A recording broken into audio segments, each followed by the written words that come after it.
Griffin and Sabine, An Extraordinary Correspondence by Nick Bantock. Beautiful illustrations.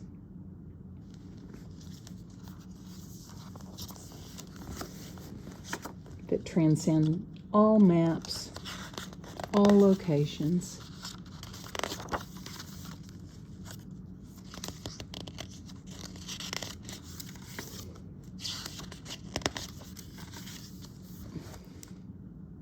Pretty.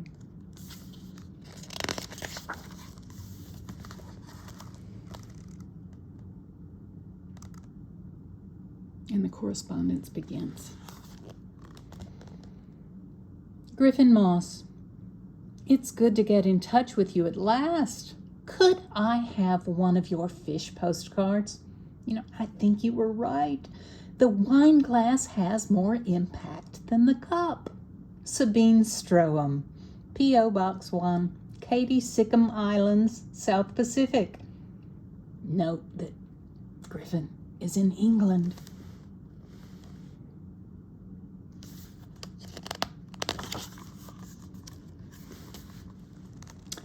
"22 Feb. Sabine, thank you for your exotic postcard. Forgive me if it's a memory lapse on my part, but should I know you? I can't fathom out how you were aware of my first broken cup sketch for this card. I don't remember showing it to anyone. Please enlighten me. Yours, Griffin Moss."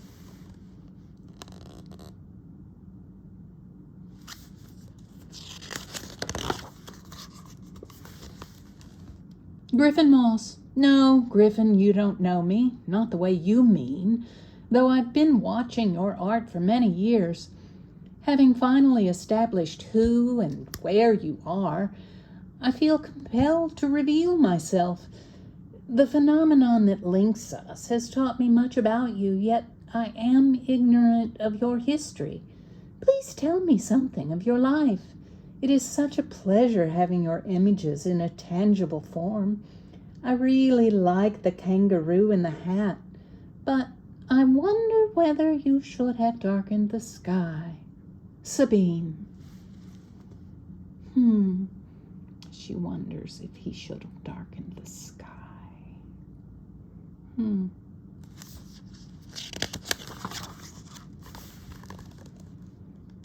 Miss Stroham, what's going on? How in the world could you know I darkened the sky behind the kangaroo? It was only a light cobalt for about half an hour. And what do you mean by phenomenon and tangible? Katerina wants to help. Come on now. What do you mean by phenomenon and tangible? Okay, if getting me intrigued is what you're after, you've succeeded, but you can hardly expect me to spill my life story to a stranger. Why are you being so ruddy mysterious? Griffin Moss. P.S. Your postcards are handmade. Did you do them yourself?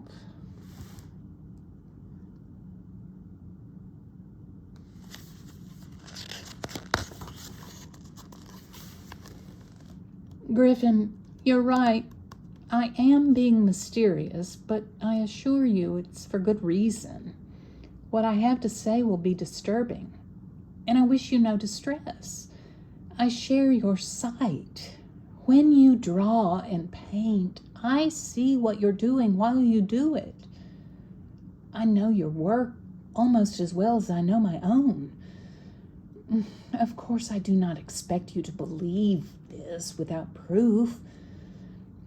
Okay, last week, while you were working on a head in chalk, you paused and slightly sketched a bird in the bottom corner of the paper.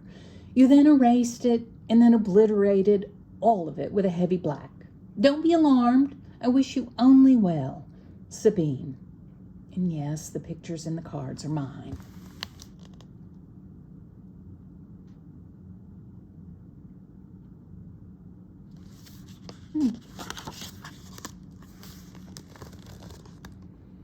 Sabine, this is impossible. And yet, it must be true. There was no one in my studio all that week. let alone when I scribbled that bird. I've checked the drawing, and there's not the slightest sign of the creature, front or back. God knows how. But you really can see me, can't you? Why doesn't this alarm me as much as it should? I suppose I've always sensed that I was being watched, but I'd put it down to everyday paranoia. I have a million questions.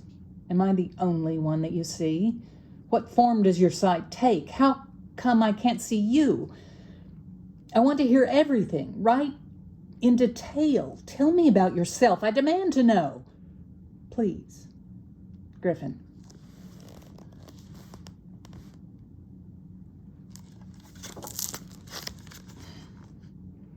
You probably won't have heard of our islands. They're no more than specks of dust in standard atlases.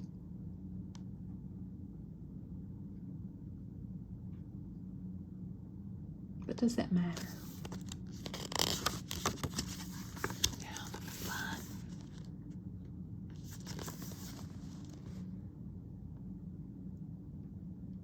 Arbra, the fishing port. My childhood sweetheart grew up.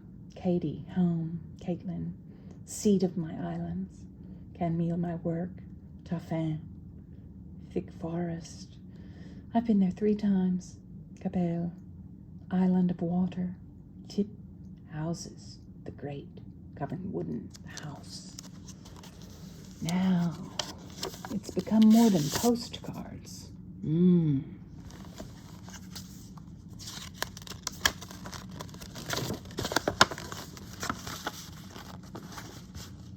Griffin,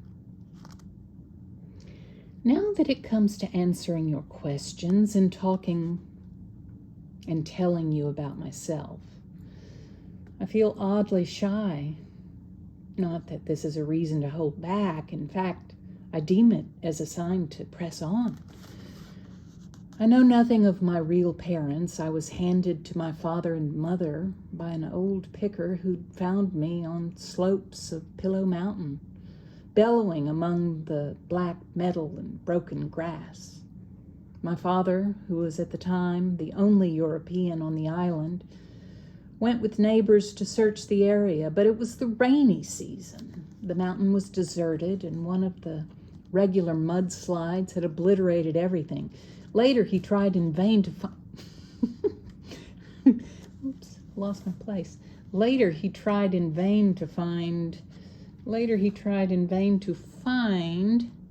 record of a plane crash. But I had, it would seem, appeared from nowhere.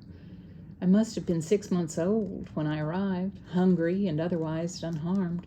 In this way, I became Sabine, father of Gust and Ty Stroem, and their kindness and caring have grown to present my age of 28 years. During my early childhood, I spent most of my time with my mother, who is a native of Catin and Sycamon's only midwife.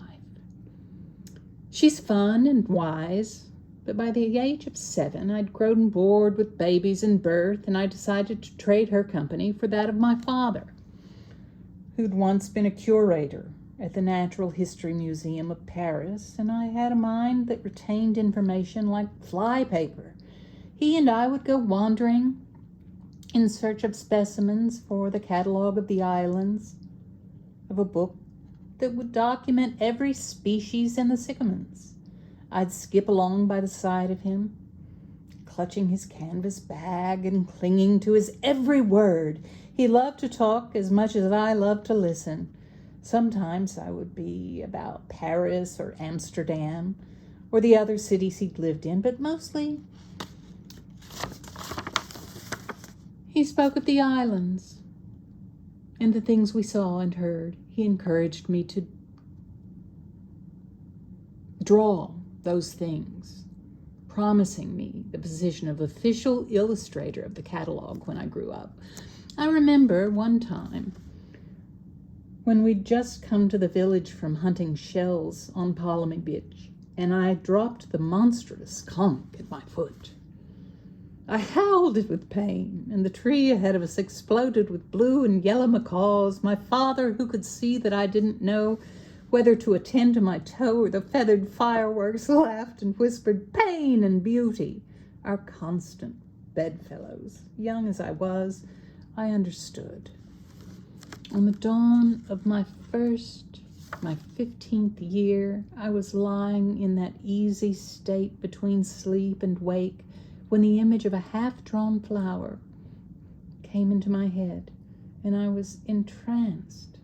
Gradually, it grew and changed. Lines appeared and disappeared. It was so real and so clear. I could see the picture, but not the hand that created it. Eventually, a noise from outside broke the concentration, and the image evaporated. It was your drawing, Griffin. The first of hundreds of pictures I witnessed without knowing who made them. For 13 years, I've waited for a clue, anything that would help me locate the artist.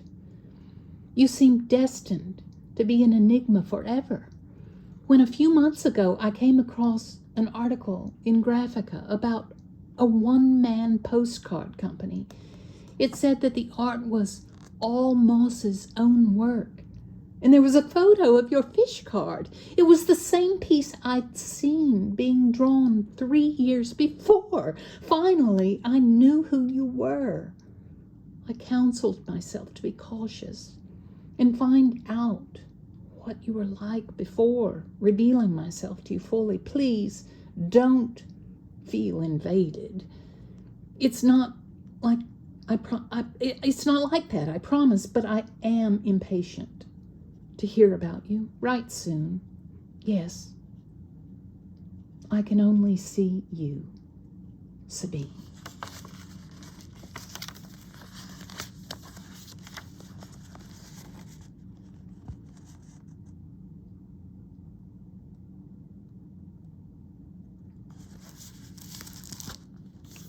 We'll stop here and continue the mystery.